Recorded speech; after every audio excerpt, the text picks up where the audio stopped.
Hi mga kapraps, dito ako ngayon sa isang property na for sale. Dito po ito sa bayan ng Fami, Laguna. Isa itong farm lot. Ito ay titulado. Katabi lang po ng kalsada mga kapraps. Meron na ditong linya ng kuryente at saka tubig, kaya wala na kayong problemahin pa. So medyo malawak nga lang po ito kasi ang kabuuang sukat ng property na i-offer ko sa inyo ngayon ay 10 hektarya. Pero titignan natin kasi maganda po mga kapraps, mura lang ang benta nito. So pwede itong gawing investment.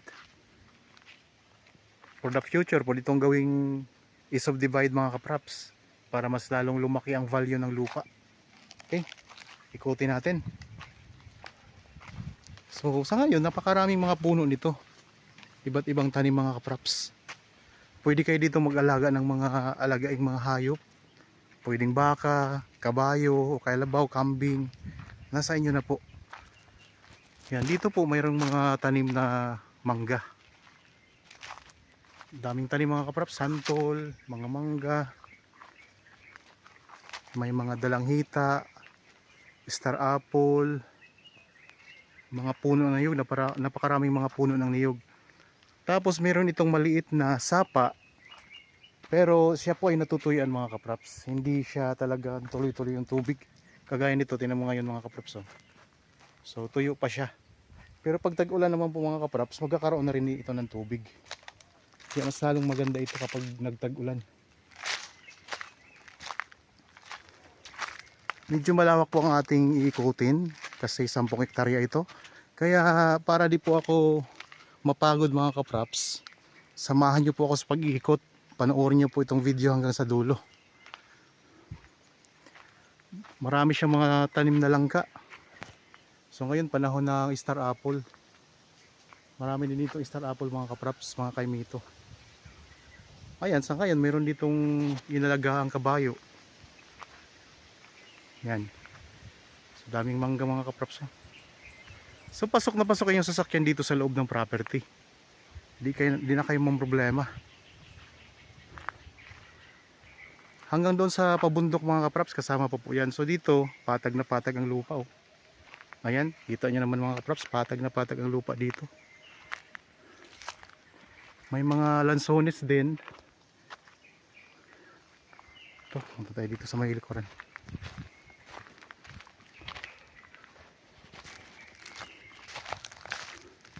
Tulad ng nabanggit ko kanina mga kapraps, meron itong 4 na titulo. Pero hindi po pwedeng isang titulo lang ang bibilhin nyo. Sabay-sabay po dapat. Hindi po mapayag yung may-ari. Gusto po ng may-ari na lahatan po ang pagbili.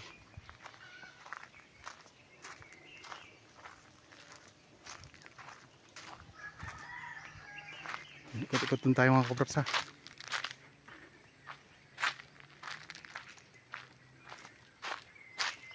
Dikit na dikit sa kalsada mga kapraps. Dito sa part na ito, ayan, may napakabakanding lupa mga kapraps. Walang mga tanim. So nasa inyo na kung gusto nyong taniman pa yan mga kapraps. Pwede rin kayo dito magtayo ng inyong bahay. Oh.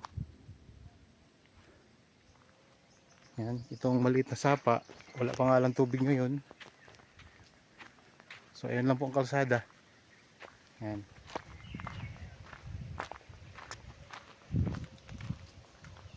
Doon tayo sa may bandang harapan ng property mga kapraps. Meron itong kasamang bahay na sa ngayon ay tinitirhan ng caretaker mga kapraps. Pero kung sakaling mabili nyo ito, aalis na rin po ang caretaker doon. So meron ding puno ng chiko mga kapraps. Oh. Yan, ang daming bunga.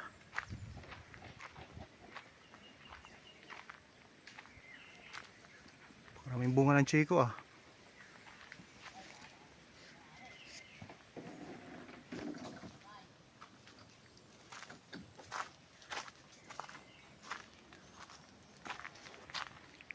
Itong bahay na nakikita nyo, hindi po yan kasama sa property. Bali dito po, dito lang tayo sa may likuran. Tapos pag ganito, parang umiwas lang po siya sa bahay.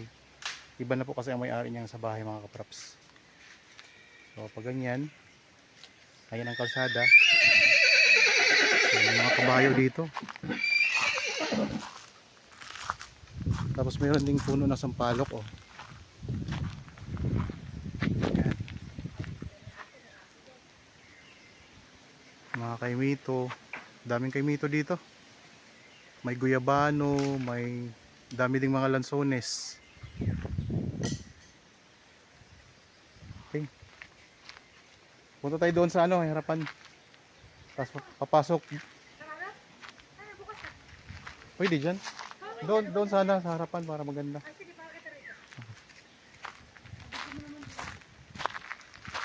Okay, pasok tayo doon sa harapan. Baybayin natin tong kalsada mga kapraps. Ayan lang po ang property. So may nangunguha dito ng ano, kay Mito. Ayun, may bahay hinog pa, oh. So panahon kasi ngayon ng kay Mito mga kapraps, mga star apple. Ito, may mga bakod na siya. May mga halaman ng harapan.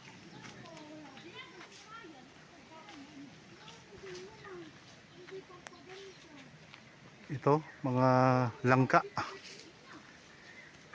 May mga bunga na rin langka, oh. So, busy sila sa panguha ng mga star apple mga kapraps. Tapos meron din siyang ornamental na halaman ng kawayan mga kaprops, oh. Yan.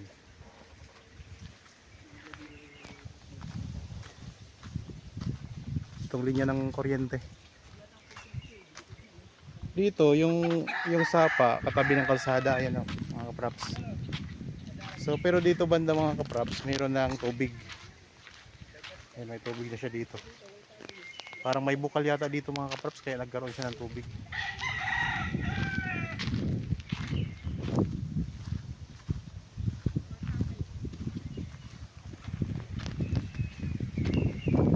Yan, itong way na ito, papunta na po yan sa town proper ng Fami.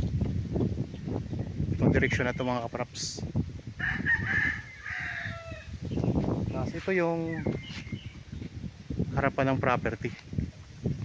Yan, ayan po ang boundary niya, yung may bakod na yan ito. Yung may bakod na yan mga kaprops, yan po ang harapan, ang boundary. Hanggang dito. Yan. So pasok po tayo. Yan, may mga halaman na magaganda sa harapan. Diyan ka na lang kuya, tanong mo. Diyan ka na lang. May mga lakban din yan. Ang daming mga puno ng mangga.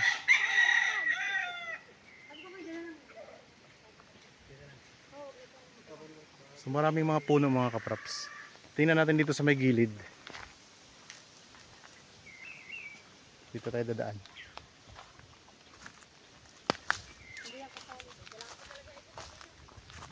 Yan, itong bakod na to, ito yung pinaka boundary.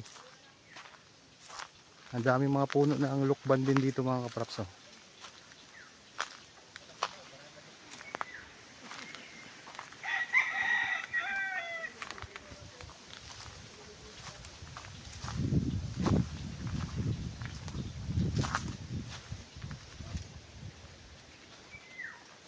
Mga sampalok, marami din mga puno ng sampalok.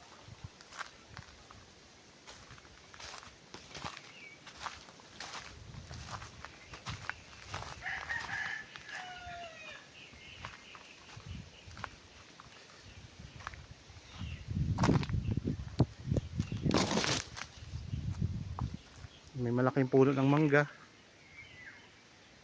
santol, langka. Ulitin ko lang po mga kaprops, ang kabuuang sukat nito ay 10 hektarya. Bali may 4 ito na titulo. So titulado ito mga kaprops. Ang ibang detalye mga kaprops, kung gusto nyo malaman, nandyan lang po sa description box at sa title nitong video. So nandyan ang kompletong detalye. Katabing-katabi ng kalsada.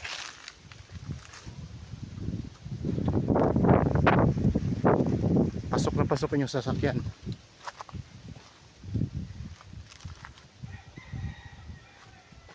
So dito tayo banda sa bandang itaas ng property.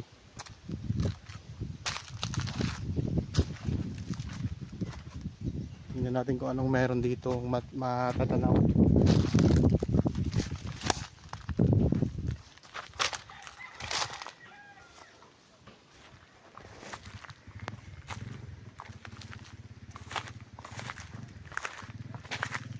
Yan. Nandito na tayo ngayon sa pinakamataas sa bahagi ng property mga kapraps. Yan, may puno din dito ng santol. Mga puno ng niyog, ang dami.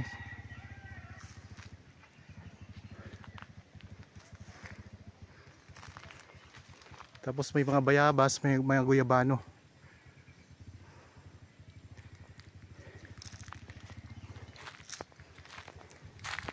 Tapos kanina doon sa baba, yan ang pinanggalingan natin mga kapraps. Yung sa tabing kalsada, yung baba nito. So may income na ito mga kapraps kasi mga bunga ng niyog, mga buko, yun. Income na to, kagaya nito mga kapraps. Oh. Yan. Mga binibenta na po yan. Mga buko. Punta pa tayo dito sa may banda rito.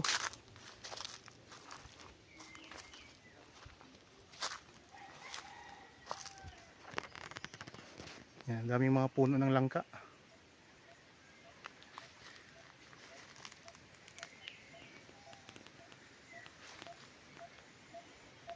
Tapos kaharap natin ay bundok.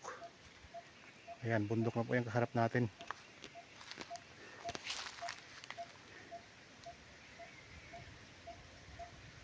Okay. So ang presyo nito mga kapraps, makikita nyo dyan sa description box at sa title nitong video. Mura lang po ang presyo nito mga kapraps. Kaya habang mura pa, ay kung nagustuhan nyo naman, pwede niyo itong bisitahin para kung sakaling magustuhan nyo po, pwede nyo na pong i-process ang pagbili nito para makita nyo rin po ng personal ito. Kontakin nyo lang po kami sa mga contact details na nandyan sa inyong mga screen. Okay, sana po ay nagustuhan nyo ang property na ino-offer ko sa inyo ngayon. Para po sa mga bago pa lang sa akin channel at napadaan lamang po dito sa aking channel, huwag nyo pong kalimutang mag-subscribe at pindutin na rin po ang notification bell para maging updated kayo sa mga bagong property na i-offer po namin. Okay? Maraming salamat po. Lagi tayong mag-iingat at God bless po sa ating lahat mga kapraps.